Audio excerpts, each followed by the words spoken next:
Comment vous allez? Su ma paree rek ma tegu ci yoon. Il faut en donner aux tubaab là, il faut en exporter chez les tubaab.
Deux salles yi la aménagé.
Même un puits en pompe là.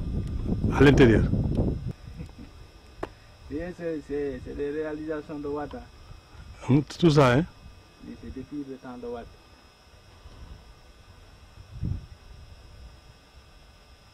Il doit mettre l'électricité ici.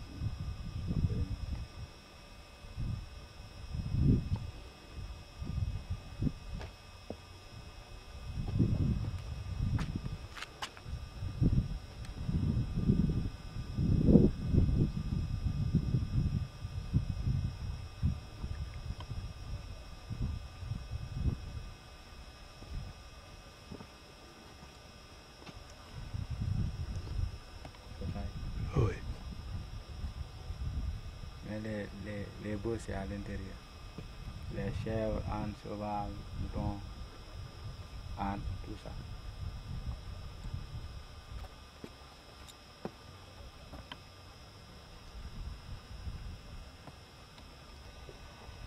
Les vendeurs partent. Ça met.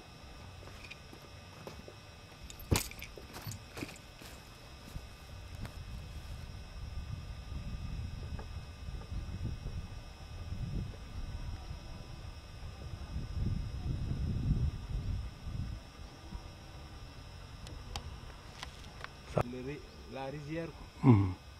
La rizière.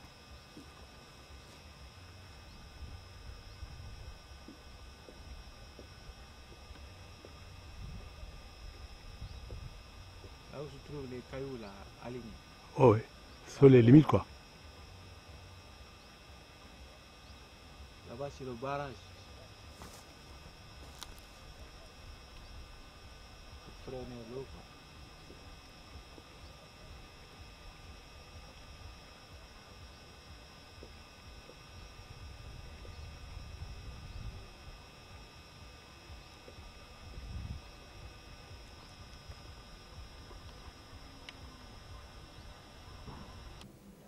asalaamaaleykum. waaleykum salaam wa rahmatulah. voilà yow yaay kat na nga présenté sa bopp. man may Thierno Hady Bari dëkk Sinthiou Malem nekk imam juma Madina Gounass di yàlla def fii lañ juddoo fii lañ magoo yàlla nag boole nañu ci ndimbal mi yàlla ba daje maire Saliou Baldé moom la fi yàlla teg ci jamono bi yàlla nag bu mu ko defee fii ak léegi ñun du affaire tàggat sax li nga xam ne li mu def loo xam ne su fekkente ne wax nga ko ñëpp dinañ ko ne dëgg la loolu la ñu mën a wax ci moom lu jiitu lu ñu xamee ci moom mooy dafa am yërmande ndax yërmande ci miskino yi am ndimbal ci jigéen yi am yar ak teggin ci mag yi am dimbali ci mag yi te ñun ci mbiru lislaam fii mënuñu koo lim maanaam mbir nag boo ko mënulee lim rek foo nga tudd doonte ñaari wala ñett wala ñeenti ci saxel lu mu la may waaye ci li ñu la mën a wax daal bu ko yàlla tegee fii ak tey première chose mosuñu dégg koo xam ne ku mu yóbbu yoon dinaa diw def na ma dara déedéet Saliou Baldé yàlla dimbali na ko xool bu am yërmande ca commune Sinthiou Malem la ñuy wax donc fii la ñu nekk mais yaatu na ndax depuis bi nga xamee ne moom daal nekku fii mu ngi Tamba di nekk président conseil régional amal na Sinthiou Malem njëriñ ndax képp koo xam ne ku yàlla dimbali fii mu dem ci néegu yàlla bi makkatul mukarramati ñi mu fi yóbbu nu mu tuuti dem nañ ba fukk su ko ëppul ci biir Sinthiou Malem man ci laa bokk ci kaw du sànni la du dafa lay yóbbu rek yóbbu sànni mooy jox la billet bi kese yaa xam nooy def dafa lay yóbbu ba pare di toppandoo loxam soo ñëwee mu gàttandiku la mi maanaam mu dimbali la yóbbante soo ñëwee mu dimbali la ganal la ci ngan yi kon ñun kon li ci nekk daal maire Saliou Baldé ni mu nekkee fii am nañ fi ñaari procès l'islam loo xam ne yàlla mu ngi koy doxal waaye yàlla jaaral na ko ci loxam Daaka Madina Gounass ay miskin ñoo fay dem moo ñi nag moo miinal nañu ko boo nga xam ne léegi nit ñi mënatuñu def dara sax ndax yenu na ko depuis mu ngi conseil régional ba léegi nag tey la gën a yokku lokam ba yàlla dimbali ñu Daaka am Sinthiou Malem fii Daaka bi am Sinthiou Malem fii lu mu fay def yàlla moo ko xam gannaaw yàlla ak yonent bi def na ci doolem bu baax ba ñëpp yëg nañ ko mën naa ko wax fu nekk kenn du wax ne Thierno wax loo dëgg moom Saliou Baldé ci kaw loolu li nga wax ni ci public mooy nga wax ci defal ñëpp fekk ñëpp voilà ci zahir nga xam ne lii defal ñëpp la waaye ki nga xam ne par kenn loolu kenn mënu koo lim même démb ci guddi ba ñu demee Daaka Madina Gounass ba ñëw suñu palaas yi fa nekk tàngoor bu fa nekk dañoo dugg suñu oto yi fii fekke amuñu fu ñu dugg palaas yi fa nekk mu fekke nañ mu fayal ñu palaas yi yëpp ñu defar ko defal ñu dépense defal ñu paas fayal ñu oto bi noonu la ñu nekkee ak moom noonu la ñu dundee ak moom nag dëgg Saliou Baldé noonu la ñu dundee ak moom. di jàppale école yi di jàppale école yi di jàppale daara yi di jàppale hôpital yi di jàppale ndox mi ci dool na commune bi aduna daal defal ñëpp jafe na pour nga defal ñëpp suñu président Macky Sall mu ngi fi jàmbaar la liggéey na ñëpp xam nañ ne liggéey na kenn ku nekk xam na ne fu mu taxaw même si boo yemee ci bourse familiale yi rek nga xam ne am na lu mu def ci réew mi waxantuma la ak leneen mais am na aduna moom mel noonu rek da ngay defal kii rek fekke keneen kii dinaa ne awma mais Saliou Baldé dëgg commune bi mag yi xale yi yu ndaw yi ñu ngi koy sant ñu ngi koy gërëm te loolu du wax politique du wax pour ma keneen déggal ma ko fu nekk mën naa ko taxaw wax ko lu mel ni ren ñun suñu oto yi kenn wersul paas yi moom moo ñu wersal suñu paas yi defal ñu dépense yi defaral ñu place yi lépp lu mu ci mun def na ko kon nag ñun ñu ngi koy jërëjëfal di ko jërëjëfal Sidi Kaba parce que boobu moom ak Sidi Kaba ñoo bokk yàlla ñoom la yàlla boole commune Tamba. yéen daal mooy ngeen daal ci Saliou Baldé. waaw Saliou Baldé daal na fi toog. ah Saliou Baldé kay su fekkee ñun ñooy joxe. su fekkee lu nekk sama poos fii man maa ko danaa ko jox ak keneen nag du man kese su fekkee man kese la bon loolu mun na xëy na ndimbal bi benn boor la mais démb commission bi nga xamee ne ma ne leen nañ dem jërëjëfal ko ñetti quartier yëpp kilifa yëpp bu ñu ñoo fa dem ne ko jërëjëf li nga ñu defal ci Daaka bi parce que Daaka l'islam kenn ku nekk daal am na lu mu soxla jigéen ñi am na lu ñu soxla loolu seen diggante la mu ngi ci taxaw xale yu góor yi école yi ak lenn kenn ku nekk am na fu mu feetoo mais ñun it li ñu gën a ñor mooy l'islam bi gannaaw foofu lañu yàlla feetuloo mais dëgg ñu ngi koy jërëjëf bu baax di ko sant di ko gërëm di ko ñaanal yàlla waaw loolu ñoo ngi asalaam incha allah li ma ci mën a yokk mooy di jërëjëf di ñaan yàlla mi nga xam ne di yore maanaam yóbbu kanam yàlla yóbbu Sénégal ci kanam suñu président bi nga xam ne président Macky Sall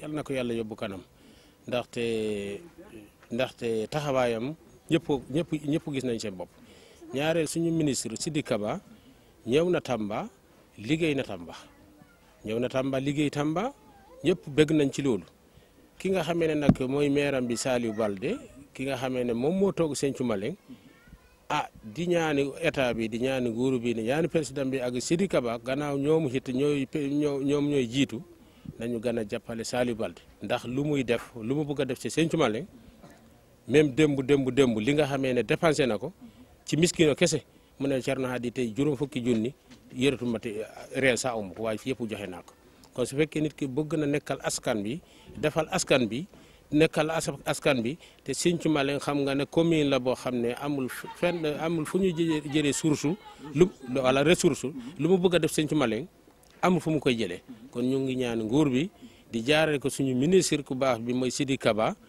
di jëmale ko suñu président république nañu gën a jàppale Saliou Baldé ñu seet ñoom a gën a xam nan lañ koy jàppale nga xam ne du ci maire bi kese lay aaju kon ñu ngi koy ñaan ci loolu ndax su amee rek ñun danañ gën a sant yàlla ñu ngi leen di nuyu ñu ngi leen di gërëm ñu ngi leen di jërëjëf asalaamaaleykum wa rahmatullahi taala wa barakatu.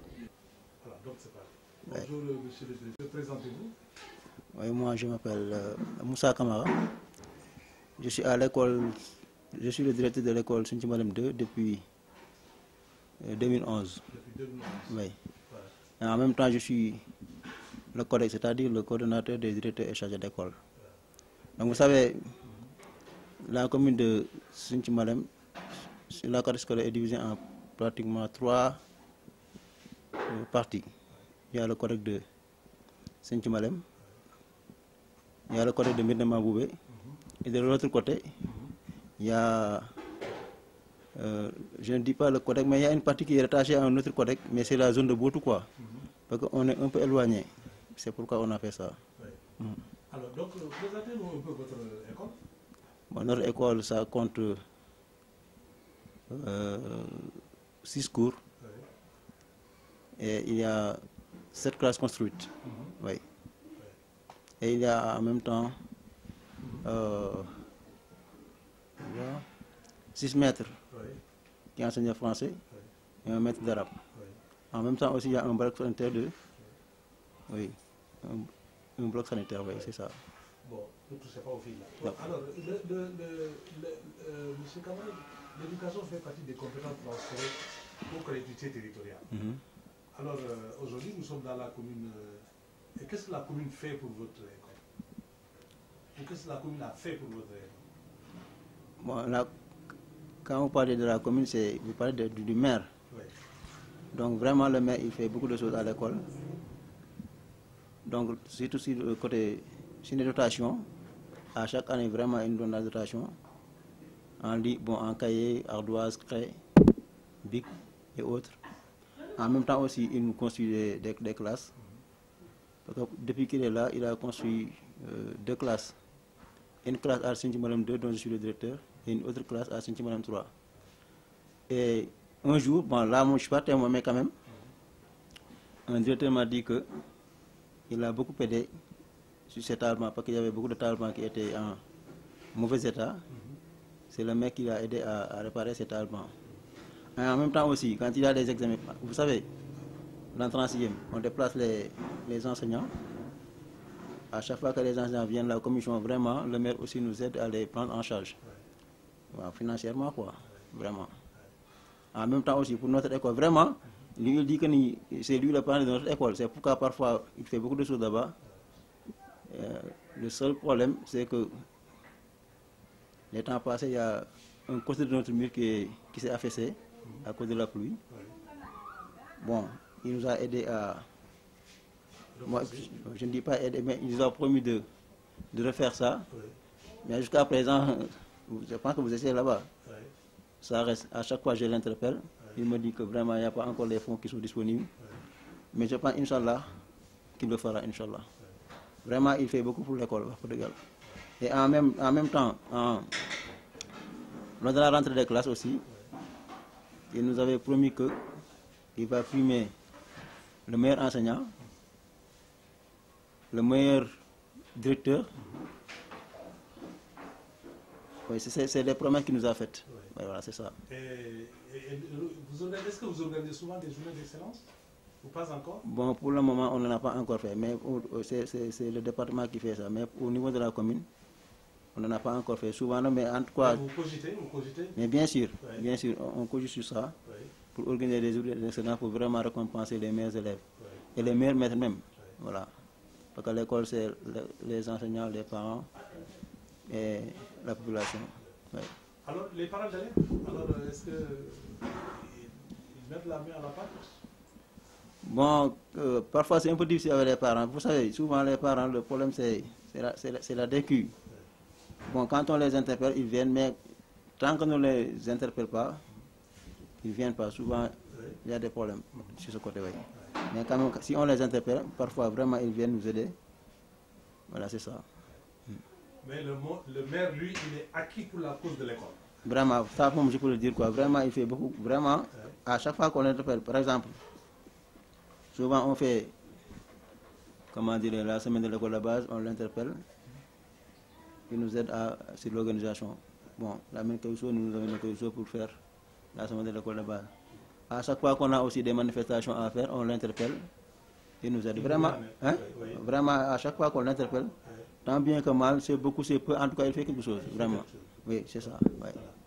Voilà, est-ce que vous avez un message? Bon, le message que j'ai à lancer, c'est qu'il redouble encore d'efforts. Parce que souvent, vous savez, comme on a dit que l'école est une compétence transférée au niveau des communes, donc je pense que... Donc, le message que je lance, c'est vraiment qu'il redouble d'efforts, qu'il aide encore plus les écoles, parce que les écoles à elles-mêmes ne peuvent pas aller. Il faut des aides de l'extérieur. S'il le faut même, s'il peut nous aider à avoir des partenaires, pourquoi pas, pour vraiment... Dans le cadre de la coopération décentralisée? Tout à fait, c'est ça. Voilà. Ok. Maintenant, tant que nous le micro. Ah, d'accord. Voilà. Baax na. bon alors léegi da ngay bon léegi comme li nga ñëw wax ni léegi ci nasaraan. Voilà. tëggal ñu ko ci wolof. Donc man maa ngi tudd Moussa Camara. maay directeur Sinthiou Malem 2 depuis 2011. donc suñu école bi mu ngi am 6 classes non 7 classes et am na juróom benn maître yu jàngale français ak benn maître buy jàngale arabe am na aussi ay toilettes aussi ñu ko defar waaw. alors léegi de comme ni ma la ko laajoon ci nasaraan. seen école boobu kañ lañ ko créé. on l'a créé waaw ñu ngi koy créé en 2009. oui c'est récent on l'a créé en 2009 mais ça a vite grandi quoi dafa gaaw a màgg. vraiment depuis bon ñu ko créé avec une classe mais depuis 2000 je pense ça fait de cela 2 ans ou bien 3 ans on a 6 classes vraiment ça a vite grandi oui. alors donc jàng ak njàngale. ak aada ak cosaan ak ñeneen bokk nañu ay compétences yoo xam ne. ñu ngi ko wàccee ci ndoom tànk yu suufee yi. ñu tuddee les collectivités territoriales. alors yéen nag seen ci Malem bi seen commune. seen maire. naka la dugalee loxoom ci biir moom. waaw comme ni ma ko waxoon rek am nga Sinthiou Malem dafa yaatu. donc dañ ko xaajale si ñetti parties ñetti xaaj. Sinthiou Malem si boppam CODEG la. Médina Mabouba CODEG la am na beneen partie boo xam ne nii fa la nekk ci côté Tamba duñ ko naan bootu. du CODEG mais dafa sori fii moo tax dañ ko rattaché beneen CODEG boo xam ne nii Dar Salaam la bokk quoi. voilà mais à chaque fois aussi que école mu ngi tijji maître bi bari na bon comment dire je m'excuse le maire là bari na tuuti na dinañu jàppale si ay cahier ay bic ay crayon pour xale yi mën a démarrer. ay fournitures voilà mais à chaque fois aussi bu fekkee ne examen dafa am entrée en sixième xam nga dañuy def ay commission am na commission buy ñëw Sinthiou Malem Maka Koussanar partout dans le département foofu aussi dañuy jàppale bu baax day pour ñu mën a jël en charge ñi fay ñëw danañu may xaalis pour ñu mën a préparer ñooñu seen prise en charge quoi. aussi bu amee xaalis aussi danañ jàppale si ay classes parce que tabaxaw nañu pour le moment ñaari classes benn classe Sinthiou Malem 2 ak beneen classe Sinthiou Malem 3 aussi benn maître aussi temps yii interpellé na mu ne vraiment le maire là il m'a beaucoup aidé jàppale naa bu baax parce que sama école daanaka amu woon taalibaan yi dañu yàqu woon vraiment moom moo jàppale ba ñu defar taalibaan yi mooy fële Mayel Dibi te El Hadj Bari nekk directeur bi. moom waaw Mayel Dibi je pense que village bi noonu la tudd nee na vraiment maire bi daal jàppale na ko foofu bu baax a baax a baax waaw c'est ça. alors donc seen maire daal. farlu nañu daal ci wàllu école daal. waaw mën naa wax loolu parce que à chaque fois aussi bu ñu demee laajte loo xam ne dafa jëm ci école bi comme ni nga ko wax léegi bari na tuuti na dinañ ci jéem a def lu mu mën daal. waaw mu nekk semaine de l'école de base mu nekk commission d'examen yi ak yeneen yoo xam ne waaw vraiment du ñu taxam lu quoi. waaw en tout cas bari na tuuti na dinañ ci def li nga xamante ni mën na ko daal waaw.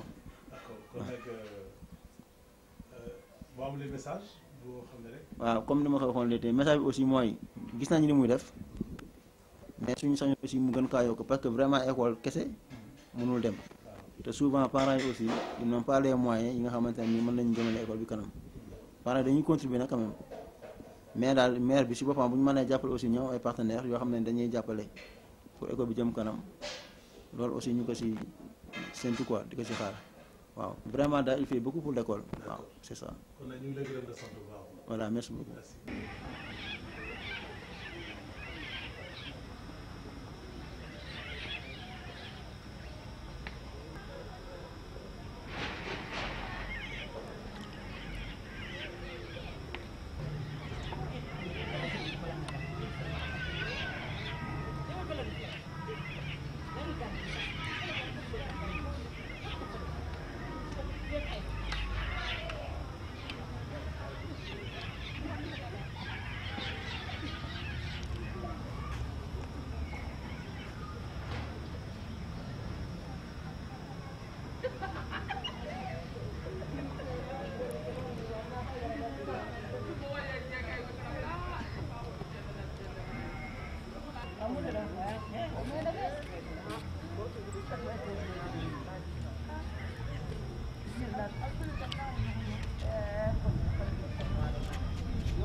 N'est-ce pas?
Prends-moi ici.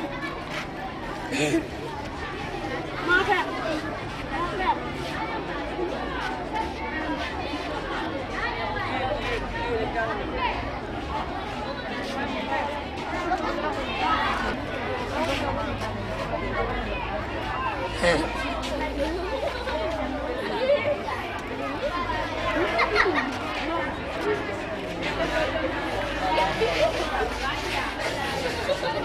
Bonjour monsieur le directeur, et présentez-vous. Bonjour, je m'appelle Oumar Diagne. Je suis directeur de l'école Massa Kaliwali de Siti Malem depuis octobre 2008. Alors, cet établissement, il paraît qu'il est le plus ancien des écoles de la commune de Saint-Obalais. Oui, tout à fait, je pense que c'est la première école. Elle a été créée en 1957. Donc, elle a créé en 1957. Et beaucoup de cadres sont passés ici. Bon, cadre, à commencer par le maire. L'actuel maire a été élève de l'école. Dans cet établissement. Oui, l'actuel maire a été maire de... Il paraît qu'il fut le plus nul des élèves. Non, pas nul. Sinon, il ne serait pas là aujourd'hui. Si c'était nul, il ne serait pas là aujourd'hui. C'est mon ami, je le taquine. Ah, tout à fait, tout à fait. Oui. Ouais, donc c'est René Diop. René Diop fut le premier directeur de l'école. L'école compte actuellement 12 classes. Il y a 648 élèves. Voilà, le cycle est complet. L'école a 12 classes. Ouais. Donc, quel est un peu, n'est-ce pas, les rapports avec les parents d'élèves et tout ça? Bon, ici quand même, moi j'étais bien accueilli. J'étais bien accueilli. La preuve, l'an passé, j'ai été affecté, mais les parents, vraiment, j'ai senti le soutien des parents. Donc, moi, j'ai de bons rapports avec les populations qui m'ont bien accueilli, qui m'ont bien intégré. Alors, vous êtes directeur, quel est un peu le climat social au niveau de l'établissement? Parce que, entre vous et les enseignants, il va falloir que, comme disait l'autre, le courant passe. Ah, d'accord. Bon, moi, j'ai comme principe, comme quoi, d'abord, je dis aux collègues, ce que nous lui d'abord, c'est le travail qui nous réunit ici. Parce qu'il y a des collègues qui habitent en bas, d'autres qui viennent d'arriver. Toujours, je dis donc, le travail d'abord. Ce que nous lie ici, donc c'est le travail. Donc en général, c'est comme ça que donc on met en avant le travail. Donc ponctualité, assiduité, c'est notre métier, c'est l'enseignement. Donc toujours, je dis d'abord, le travail d'abord. Maintenant, le reste, ça vient après. Donc je fais en sorte qu'il y ait ce rapport-là, que le maire comprenne qu'avant tout, nous sommes tous là pour un travail d'abord. Donc on s'occupe de notre travail. Maintenant le reste, on peut gérer quoi. Donc instaurer un climat qui permet de mettre en avant le travail. Voilà. Sans négliger le social. Mais le travail d'abord. Alors, quels sont un peu vos résultats? Quels sont un peu vos résultats? Bon, nos résultats. Différents examens. Bon, nos résultats. Ils sont bons? Bon, ils sont moins. Ils sont moins. C'est un peu difficile parce que. C'est dû à quoi? Aux grèves répétitives ou quoi? Bon, c'est un ensemble de phénomènes. Bon, il y a les grèves, bien sûr, qui entament le quantum horaire. Il y a aussi les élèves. En général, il n'y a pas de suivi à la maison. Ça aussi, c'est un facteur. Donc, le rôle des parents. Oui. Parce qu'on se plaint chaque fois, comme quoi que les élèves ne sont pas bien suivis à la maison. Oui. Voilà. Il y a aussi le niveau des maîtres. Ça, c'est un problème général. Oui. Certains maîtres qui enseignent, mais avec des lacunes. Oui. Donc, il y a le niveau des maîtres. Voilà. Alors qu'en général, on dit enseignant. Pour enseigner, il faut connaître beaucoup pour enseigner peu. Oui. Donc, ça demande un niveau académique assez important. Voilà. Mais heureusement que le ministre, par exemple, a instauré le concours des maîtres à partir du bac. Oui. Donc ça permet d'améliorer le niveau. Oui. Voilà. Mais donc c'est un problème général, oui. Le problème de niveau. Les gens s'en plaignent partout. Oui. Donc il est réel. Oui. Mais à ce niveau, le ministre quand même, a fait des efforts dans ce sens. Alors les mots d'ordre de grève sont suivis ici? Oui, sont suivis, oui. Oui. Ils sont suivis. Oui. Mais heureusement, cette année, il y a eu moins de grèves quand même. Oui. Par rapport aux années. C'est l'an passé qu'il y avait eu beaucoup de grèves. Alors, cette année, quand même, il y a moins de grèves, quoi. Oui. Alors, donc vous venez de changer. Bon, Serigne Mbaye Thiam, il a été décrié, en tout cas par beaucoup de syndicats d'enseignants. Aujourd'hui, il est parti.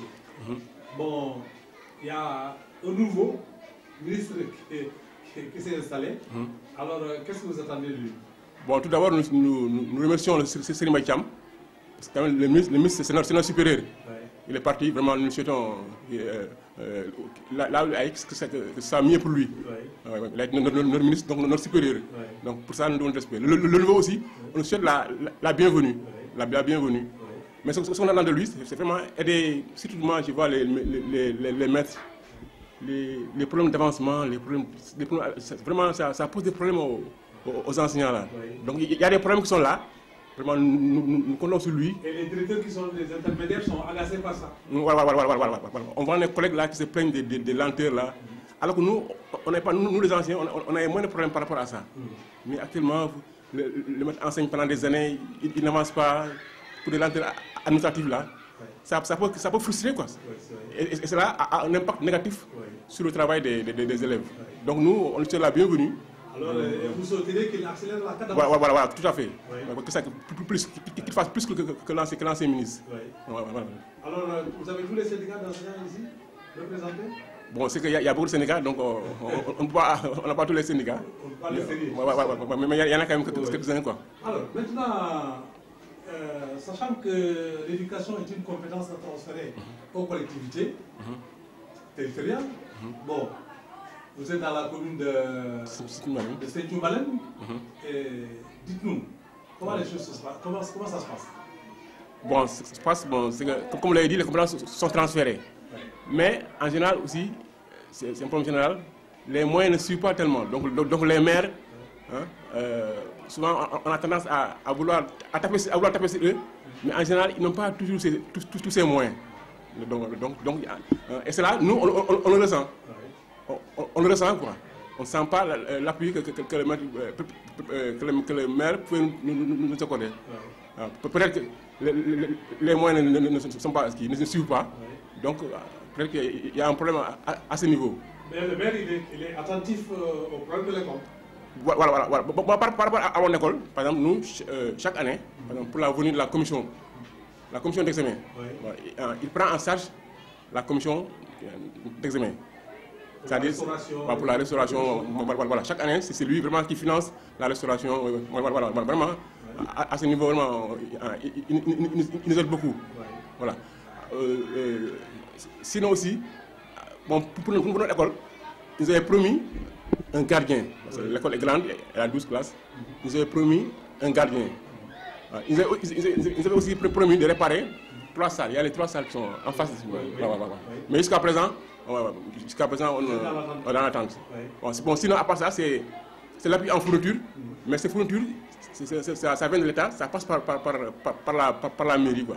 Voilà. Mais on aurait bien aimé, par exemple, que le maire, par rapport à son budget, nous alloue subvention, ou bien, même si pas une subvention, nous accompagner, par exemple, de faire de réparer les classes là. Mais pour moi, après, je dis que c'est lié au fait que les maires n'ont pas. Les moyens, pas suffisamment de moyens. Voilà, pour moi, bon. Sinon, le maire, vraiment, on a un problème avec lui, on le respecte, parce qu'en tant que croyant, hein, c'est Dieu qui a fait de lui le maire. Donc nous aussi, en tant que nous sommes dans sa commune, donc nous sommes des subalternes du maire. Donc on donne ce respect-là. Parce que c'est Dieu qui l'a choisi comme maire. Comme maire. C'est ça. Et maintenant, quel est le message fort? Vous n'avez pas dit le mot de la fin. Ou est-ce qu'il y a une question qui vous paraît importante pour l'avancement de l'éducation au niveau de Sinthiou-Malem que moi j'ai certainement oublié de vous poser? Une question par rapport à d'accord. À Sinthiou-Malem. Bon, sinon, moi c'est un appel. Je dis toujours que nous, c'est un appel que les parents aident davantage l'école. Que les parents appuient l'école. Que la mairie appuie les écoles, pas les écoles. Voilà. Et que tout le monde s'y mette. L'école, c'est affaire de tous.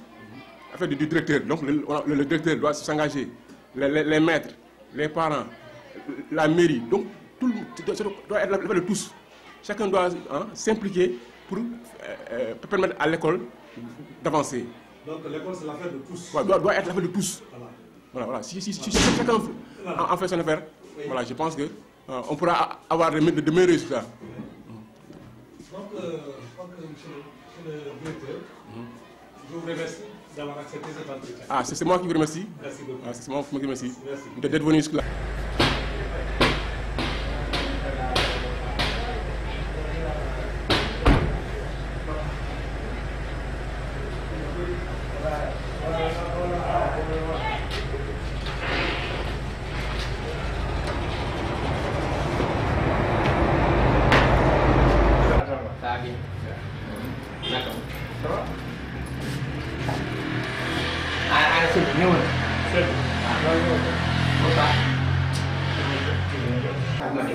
Mm-hmm.